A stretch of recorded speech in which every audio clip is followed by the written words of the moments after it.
ఏరా మచ్చా వాటర్ ఇవ్వరా.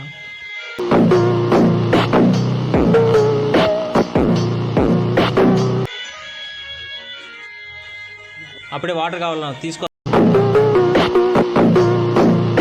అరే వాడు తాగిన వాటర్ మనం ఎలా తాగుతాం రా? వాడెక్కడ మనం ఎక్కడ?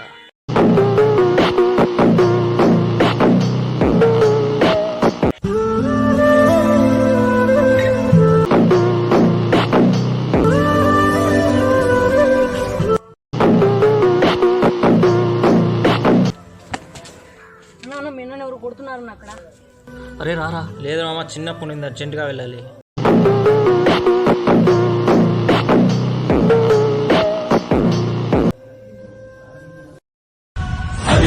నిశ్శబ్దం పగిలి ముక్కలవుతున్న భీకర దృశ్యం అలలెగసిన దరి అలకడి